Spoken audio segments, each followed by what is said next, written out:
প্রকল্পের শিলান্যাসকে আমরা কোনো গুরুত্ব দিচ্ছি না। বাংলার বুকে একটা বাবরি মসজিদ করে দেখাব। হুমায়ুনের বাবার ক্ষমতা আছে রাম মন্দির আটকানো, এই মাটিটা রামের মাটিতে রাম মন্দির হবে। কে কত পাঙ্গা নিতে পারে হুমায়ুন কবির সবসময় প্রস্তুত আছে।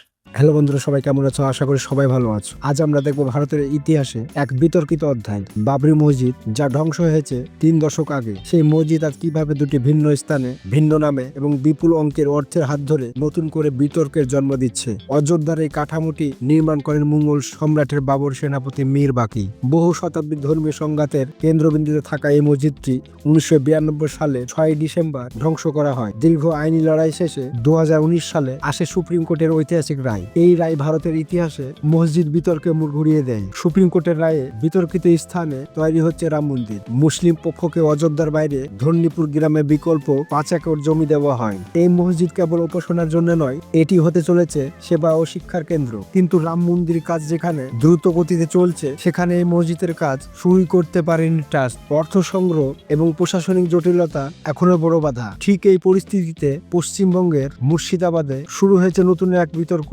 তৃণমূল থেকে সাসপেন্ড বিধায়ক হুমায়ুন কবির ঘোষণা করেছেন তিনি তৈরি করবেন একটি নতুন বাবরি মসজিদ। নাম, জমি এবং খরচের অঙ্ক সব মিলিয়ে এই ঘোষণা নিয়ে প্রশ্ন উঠেছে। হুমায়ুন কবিরের দাবি, কোনো সরকারি সাহায্য ছাড়াই অনুদানের মাধ্যমে এই বিশাল 300 কোটি টাকা সংগ্রহ করা হবে। তিনি আরো দাবি করেন 80 কোটি টাকা দেওয়ার প্রতিশ্রুতি দিয়েছে। কিন্তু কেন এই বিতর্কিত নাম? যখন অযোধ্যার ট্রাস্ট সংঘাত এড়াতে নাম পাল্টাচ্ছে, তখন এখানে একই নাম ব্যবহার করা হচ্ছে। সমালোচকরা মনে করছেন এটি কেবল ধর্মীয় উপাসনা উদ্দেশ্য নয়, বরং পশ্চিমবঙ্গের রাজনীতির সংখ্যালঘু ভোট ব্যাংকে প্রবাহিত করার একটি রাজনৈতিক চাল। এই মসজিদ যেন প্রতিবাদের ভাষা হিসাবে ব্যবহৃত হচ্ছে। বাবরি মসজিদ আজ আর কেবল ধ্বংস শেষে নয়, এটি এক ঐতিহাসিক স্মৃতি যা ভারতকে দুটি ভিন্ন পথে চালিত করেছে। অযোধ্যা সম্প্রীতি এবং সেবামূলক একটি মসজিদের দিকে এগাচ্ছে, কিন্তু ধীর গতিতে। মুর্শিদাবাদ বিতর্কিত নাম এবং বিশাল খরচের হাত ধরে তৈরি করছে নতুন এক রাজনৈতিক মেরুকরণ।